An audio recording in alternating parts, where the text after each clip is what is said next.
Hello বন্ধুরা, কেমন আছো? আশা করি সকলেই ভালো আছো। আমি তোমাদের প্রিয় আপু আবারও চলে আসলাম নতুন একটি গল্প নিয়ে। গল্পটি শেষ পর্যন্ত শুনলে তোমাদের দাঁড়িয়ে যাবে। আমার নাম গোপী, বয়স 29। আমি কলকাতার বাসিন্দা। কলকাতা থেকে একটু সাইড একটা মফস্বল এলাকায় থাকি। বাড়িতে আমার বাবা মার একটি বোন আছে। বোনের বয়স 19-এর মতো। সিটি কলেজে ফার্স্ট ইয়ারে পড়ে। দেখতে হেভি সুন্দরী, খুব ফর্সা, শরীর স্বাস্থ্য মোটামুটি। আমি আমার বোনকে ছোটবেলা থেকে আস্তে আস্তে বড় হতে দেখেছি। 13 বয়সের পর থেকে ওর ক্রমশ বৃদ্ধি পাচ্ছিল। আমার দেখে খুব লোভ হতো, মনে হতো যদি পেতাম একবার। আস্তে আস্তে যত বড় হচ্ছিল আমার লোভ তত বৃদ্ধি পাচ্ছিল। আমি ইয়ার্কি মেরে ওর সঙ্গে মজা করতে করতে ওর গায়ে হাত দিতাম।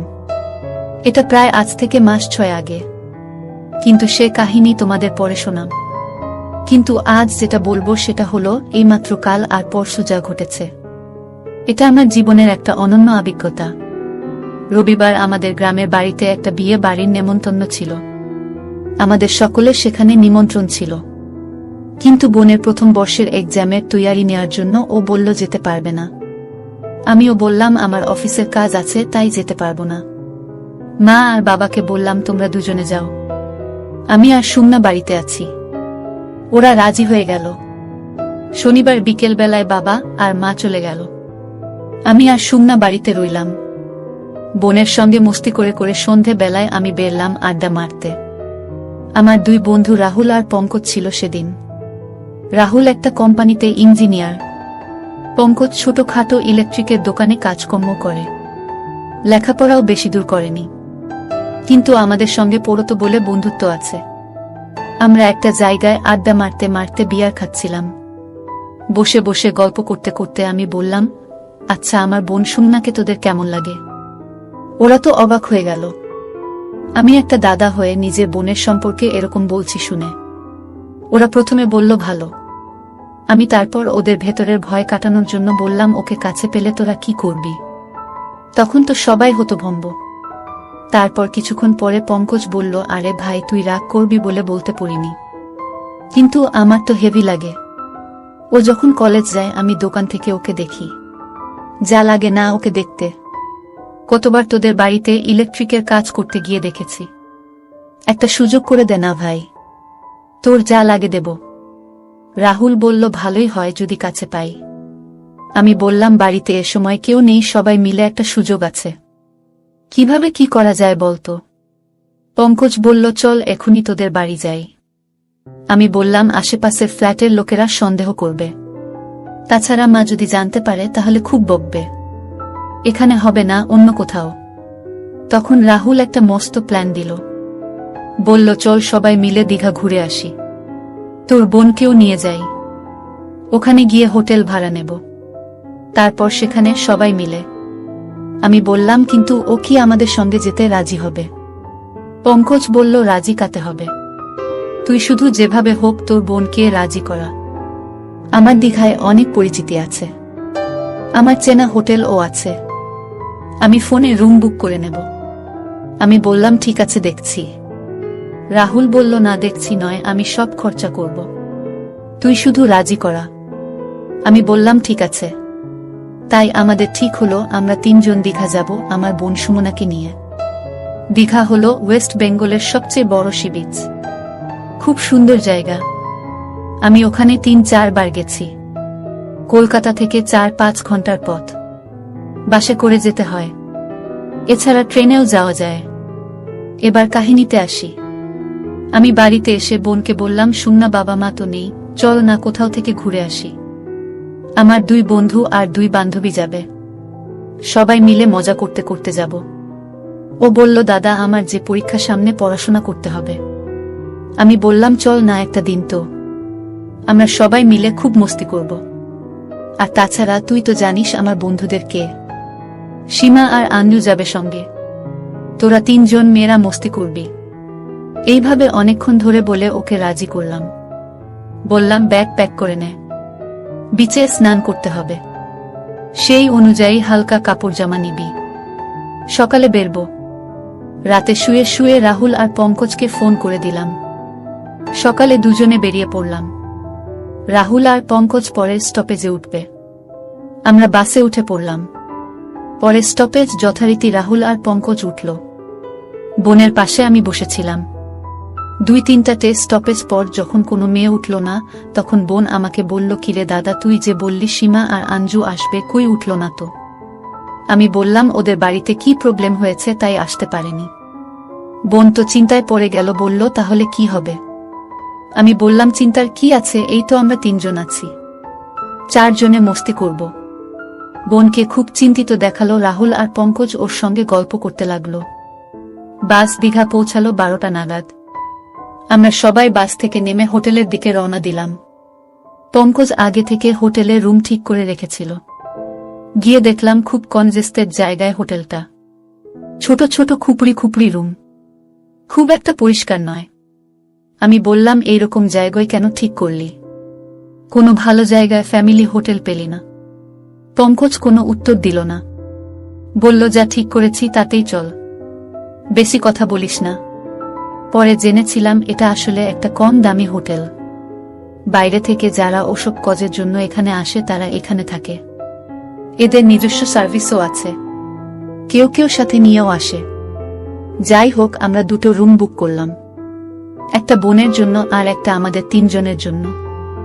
আমরা রুমে ঢুকে প্ল্যান করলাম বিচ যাওয়ার আগে একটু ড্রিঙ্ক করব। তাই বোনের রুমে নিয়ে গিয়ে বললাম, তুই ফ্রেশ হয়ে নে, একটু পরে বিচে যাব, আমরা খাবার নিয়ে আসছি। এই বলে আমরা বাইরে গেলাম। একটা বারে বসে বসে হুইস্কি আর খাবার খেলাম। আধ ঘন্টা পরে ওখান থেকে বেরিয়ে বোনের জন্য খাবার কিনতে গেলাম। এসে দেখি পঙ্কজ আর একটা ড্রিঙ্কস কিনেছে। আমি বললাম, কি হবে এটা? বলল, কাজে লাগবে। আর একটা স্প্রাইটের 600 ml কিনে রুমে এলাম।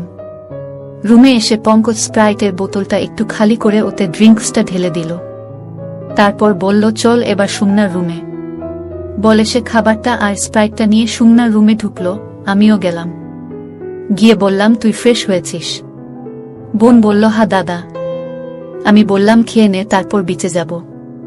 পঙ্কজ ওকে স্প্রাইটটা দিল, বলল, সুমনা তুমি এটাও খেয়ে নাও। আমরা বসে বসে গল্প করতে লাগলাম।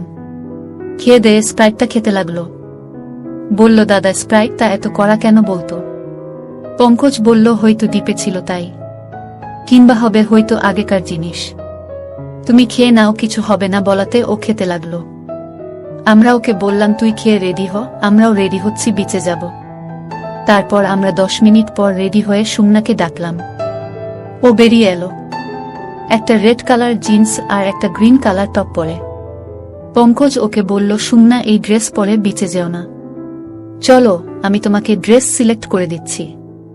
বলে পঙ্কজ রুমের ভেতরে নিয়ে গেল সুমনাকে।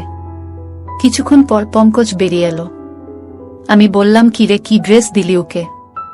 পঙ্কজ বলল, দেখতেই পাবি, তোর বোনকে কি বানাবো, দেখতেই পাবি। কিছুক্ষণ পরে সুমনা বেরিয়ে এলো, একটা শর্ট প্যান্ট আর একটা লাইট ইয়েলো জামা। ও খুব লজ্জা পাচ্ছিল এটা পরে। বলল, পঙ্কজ দা, এটা তো নাইট ড্রেস, এটা পরে বিচে যাব। পঙ্কজ বলল, চল, এরকম ড্রেসে বিচে স্নান করার জন্য বেস্ট। তুমি কি স্প্রাইটটা পুরো খেয়ে নিয়েছ? বোন বলল, না, পুরোটা খাইনি। পঙ্কজ তখন বলল, ওটা নিয়ে নাও, বিচে পিপাসা পেলে খাবে। তারপর আমরা বিচে গেলাম। সানডের বাজার, তাই আজ বিচে খুব ভিড়। আমরা একটু সাইড এ কম ভিড় দেখে জলে নামলাম। সুমনা জলে বেশি দূর নামল না।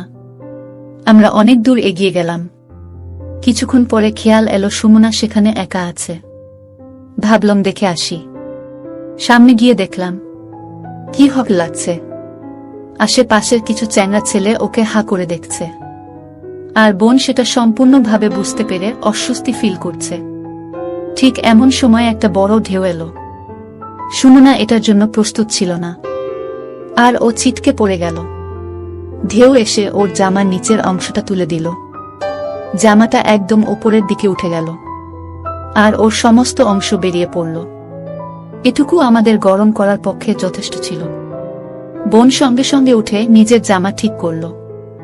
ওদিকে পঙ্কজ আর রাহুলও এসব দেখছিল।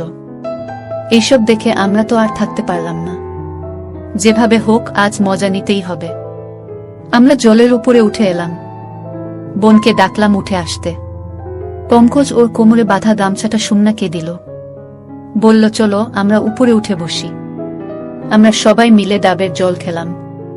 পঙ্কজ বলল স্প্রাইটটা পুরোটা খেয়ে নিতে, কারণ আমরা ভালোভাবেই জানি যে ডাবের জলের সঙ্গে ওটা খেলে নেশা বেশি ধরে।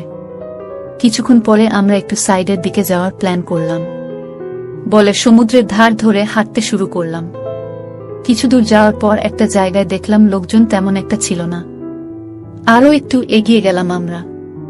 অনেকটা যাওয়ার পর দেখলাম এখানে কেউ নেই। এখানে আমরা জলে নামার জন্য ঠিক করলাম। সুমনা বলল সে জলে নামবে না। আমি আর রাহুল সমুদ্রের জলে নেমে এগিয়ে গেলাম। পঙ্কজ সুমনাকে যাওয়ার জন্য বলছিল। সুমনা কিছুতেই যাবে না দেখে পঙ্কজ ওর হাত ধরে টেনে আনল। সুমনা বেশি দূর যেতে চাইল না। পঙ্কজ ও আর জেদ করল না। পঙ্কজ সুমনাকে জল ছেটাচ্ছিল। সুমানও পঙ্কজের সঙ্গে খেলছিল। ওরা দুজনে কোমর জলের মধ্যেই ছিল। আমরা ততক্ষণে অনেক দূর চলে গিয়েছি। সেখানে খুব মজা করছি। আমি আর রাহুল দূর থেকে পঙ্কজকে ডাকলাম, চলে আয় সুমনা, ওখানেই থাক। পঙ্কজ তখন সুমনাকে বলল, চলো ওদের কাছে যাই। বোন বলল, না পঙ্কজদা তোমরা যাও, আমি এখানেই আছি। পঙ্কজ আর কথা শুনল না। ওকে টানতে টানতে এগিয়ে গেল ক্রমশ গভীর জলের দিকে। বোন ভয় পেল, বলল আমি যাব না। পঙ্কজ তাকে নিয়ে এগিয়ে গেল আরো গভীর জলে। এবার বোন খুব ভয় পেল আর পঙ্কজের গলা জড়িয়ে ধরল। পঙ্কজ এই সুযোগটাই খুঁজছিল। আমরা এবার বুঝতে পারলাম পুরো ব্যাপারটা। রাহুল ছুটে এগিয়ে গেল ওদের দিকে। পিছন থেকে গিয়ে সুমনাকে জড়িয়ে ধরল। সুমনা ভয় পেয়ে একবার রাহুলের গলায় আর একবার পঙ্কজের গলায় ঝুলতে লাগল। বোন খুব ভয় পেয়েছিল, তাই সে ওদের মনভাব বুঝতে পারল না। এরপর আমি গিয়ে পৌঁছালাম ওখানে। বোন আমাকে দেখে ভয়ে আমার গলা জড়িয়ে ধরল। রাহুল আর পঙ্কজ পিছন থেকে মজা নিতে লাগল। পঙ্কজ ওকে বোঝাতে লাগলো ভয় নেই। রাহুল ওর খোলা থাইয়ে হাত বোলাতে লাগল। সবাই মিলে সুমনাকে নিয়ে খেলতে লাগলাম। আমার বেচারি অসহায় বোন একবার আমার গলায় একবার বন্ধুদের গলায় ঝুলতে লাগল। এইভাবে খেলতে খেলতে সুমনার জামার নিচের দিকের দুটো বটন খুলে গিয়েছিল। আমরা এবার সেদিকে মনোযোগ দিলাম। আমি লক্ষ্য করলাম কি অসাধারণ দেখতে আমার বোন, কি চকচক করছে ওর স্কিন। এবার বোন বুঝতে পারল ওর সঙ্গে কি হচ্ছে, কিন্তু ওর কিছু করার ছিল না। ও বলতে লাগলো, দাদা আমায় ছেড়ে দে। আমরা ওকে জলের উপরে বসিয়ে দিলাম। তিনজন মিলে অবাধ খেলায় মেতে উঠলাম। তারপর পঙ্কজের গামছাটা আমি ওকে দিলাম, সেটা দিয়ে বোন তার নিচে বেঁধে আমাদের সঙ্গে হোটেলের দিকে রওনা হলো। হোটেল গিয়ে আমরা সবাই বোনের রুমে ঢুকলাম। বোন ওই অবস্থায় বিছানায় বসে কাঁদতে লাগলো। ভাবতে লাগলো কিভাবে ও আমাদের কাছে বিলি হয়ে গেল। তখনও কি আর বুঝতে পেরেছিল যে ওর সঙ্গে আরো কি কি হতে চলেছে। কিন্তু আমাদের তখন ওর অবস্থা ভাবার মতো সময় নেই। পঙ্কজ এসে ওকে বিছানার ওপরে ফেলে দিল। আমার বোন সুমনার অবস্থা ওঠার মতো ছিল না। সে একদম চুপচাপ শুয়েছিল। প্রচণ্ড ক্লান্ত অবস্থায় মাঝে মাঝে ফুপিয়ে ফুপিয়ে কাঁদছিল, কোনো কথা বলছিল না। পঙ্কজ আর রাহুল ওকে তুলে ধরে আস্তে আস্তে বাথরুমে নিয়ে গেল। আমিও গেলাম পিছু পিছু। বাথরুমে গিয়ে আমরা তিনজনে মিলে সুমনাকে স্নান করিয়ে দিলাম। ভালো করে সাবান মাখিয়ে সুমনাকে স্নান করিয়ে দিলাম। আমরাও স্নান করে নিলাম। তারপর স্নান করে বেরিয়ে সুমনাকে ভালো করে মুছিয়ে দিলাম আর নিজেরাও মুছে নিয়ে চুপচাপ বেড়ে শুয়ে পড়লাম। আফটার অল সবাই খুব ক্লান্ত ছিলাম, তাই সবাই ঘুমিয়ে গেলাম। বোনের ঘুম ভাঙল সন্ধে বেলার একটু আগে। ঘুম ভাঙতেই নিজেকে সকলের মাঝে ওই অবস্থায় পেয়ে খুব কাঁদতে শুরু করল। ওর কান্নায় আমারও ঘুম ভেঙে গেল। আমি ওকে বুঝিয়ে বললাম যা হয়েছে ভুলে যেতে, কিন্তু বোন খুব কাঁদছিল।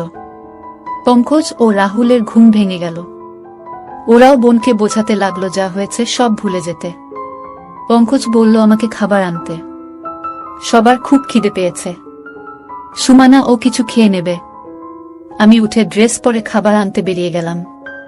ওদেরকে বললাম তোরা এবার আমাদের রুম যা আর সুমানা ড্রেস পরে নিক। ওরা বলল হ্যাঁ তুই যা, আমরা দেখছি। আমি তো বেরিয়ে গেলাম খাবার আনতে। 10-15 মিনিট পরে খাবার নিয়ে রুম এসে দেখলাম ওরা সবাই একই অবস্থায় আছে। আমি তো অবাক হয়ে বললাম, কিরে তোরা এবার যা রুম এ, এসব কি হচ্ছে এখনো? এবার ওকে একলা ছেড়ে দে। বোনের কান্না আরো বেড়ে গেল আমার কথা শুনে। সে আমার কাছে ছুটে এসে বলল, দাদা ওরা আমাকে ব্ল্যাকমেল করছে। ওরা মোবাইল এ আমার ফটো আর ভিডিও রেকর্ড করে রেখেছে। এখন ওরা আমাকে ব্ল্যাকমেল করছে। আমি রাহুলকে বললাম, কিরে এসব কি করছিস? পঙ্কজ বলল, চিন্তা করিস না ভাই, তোর বোনকে আজ দীঘার সার্ভিস বানাবো। আমি তো খুব রেগে গেলাম। বললাম, চল তোরা এবার এ ঘর থেকে যা। পঙ্কজ বলল, এই ঘর থেকে কেউ যাবে না, সবাই এই রুমেই থাকবো আর এই অবস্থাতেই থাকবো, তোর ভালো লাগুক বা না লাগুক। বেশি কথা বললে তোর বোনের ফটো গোটা দুনিয়া দেখবে, ইন্টারনেটে ছেড়ে দেব। আমি ভয় পেয়ে চুপ করে গেলাম। ভাবতে থাকলাম এরা আমার বোনকে নিয়ে কি করার প্ল্যান করছে। তারপর কথা না বাড়িয়ে সবাইকে খাবার সার্ভ করলাম। বোন কাঁদতে কাঁদতে খেয়ে নিল। কিছুক্ষণ পরে সবাই মিলে ড্রেস পরে বাইরে বেরোতে গেলাম। ওরা বোনকে সঙ্গে নিয়ে গেল। চারদিক ঘুরতে ঘুরতে ওরা দুজন বারবার আমার বোনের অসভ্যতামি করছিল। কিছুক্ষণ ঘোরার পর একটা শপ থেকে ড্রিঙ্কস কিনে নিল বেশি করে। আমি বললাম, এত কে খাবে রে? পঙ্কজ বলল, খাওয়ার লোক আছে। কিছুক্ষণ পরে হোটেলে ফিরে রুমে ঢুকলাম আমরা। পঙ্কজ বাইরে বেরিয়ে গেল। আমি কিছু বুঝতে পারলাম না। বাইরে দেখতে বেরিয়ে দেখলাম পঙ্কজ হোটেল ম্যানেজার এর সঙ্গে গল্প করছে। ম্যানেজার হাসতে হাসতে ওর সঙ্গে কি সব গল্প করছে। কিছুক্ষণ পরে পঙ্কজ রুম এসে গেল। আমরা সবাই ড্রিঙ্কস খেতে বসলাম আর সুমানা এক কোণে বিছানায় বসেছিল। পঙ্কজ বলল, এসো রানী, আমাদের পানি ঢেলে দাও। সুমানা না বলল। পঙ্কজ উঠে গিয়ে জোট করে বোনকে নিয়ে এলো আর বলল, আমরা যা বলছি সেটাই কর, তবে তোর ভালো হবে, না হলে কি যে হবে সেটা জানিস তো। সুমানা ফুপিয়ে ফুপিয়ে কাঁদতে লাগলো। চুপচাপ চলে এসে আমাদের ড্রিঙ্কস ঢেলে দিতে লাগলো। পঙ্কজ বলল, এবার নাচতে শুরু করো রানী, বলে রাহুল উঠে গান চালিয়ে দিল। আমার বোনকে ওরা সামনে রেখে বলল, এবার নাচো রানী। বোন অসহায় অবস্থায় ড্যান্স শুরু করল। কিছুক্ষণ পরে কলিঙ্গ বেল বেজে উঠল। পঙ্কজ বলল, আমাদের নতুন অতিথি এসেছে, বলে দরজাটা খুলে দিল। আমি অবাক হয়ে দেখলাম হোটেলের ম্যানেজার আর ক্যাশিয়ার এসেছে। আমি বুঝতে পারলাম পঙ্কজ কি করল এতক্ষণ ধরে, কিন্তু আমার কিছুই করার ছিল না। ম্যানেজার এসে আমাদের সঙ্গে বসল।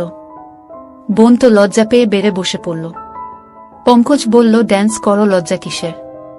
আজকে আমাদের নিউ পার্টনার এরা, বলে সুমানাকে ধরে টেনে নিয়ে এলো আর নাচাতে লাগলো।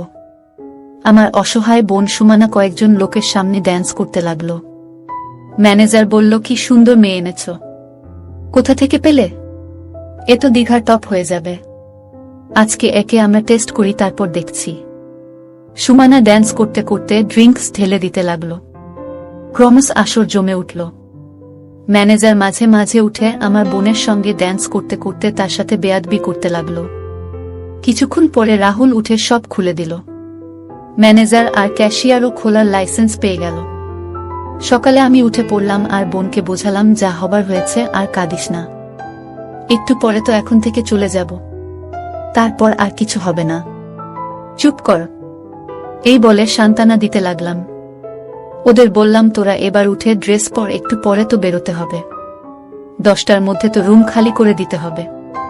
পঙ্কজ বলল, চিন্তা করিস না, কেউ কিছু বলবে না, রুম থেকে আজ কেউ যাব না। আমি বললাম, সে কি রে, আজকে না গেলে কি করে হবে, এমনিতেই অনেক টাকা খরচ হয়ে গেছে। পঙ্কজ বলল, তুই খরচের চিন্তা করিস না, আজকে আমাদের খরচ একদম নীল, বরং উল্টে ইনকাম করব। আমি তো রীতিমতো ভয় পেয়ে গেলাম। ভাবতে থাকলাম আমার বোনকে নিয়ে এরা নিশ্চয় কিছু প্ল্যান করেছে।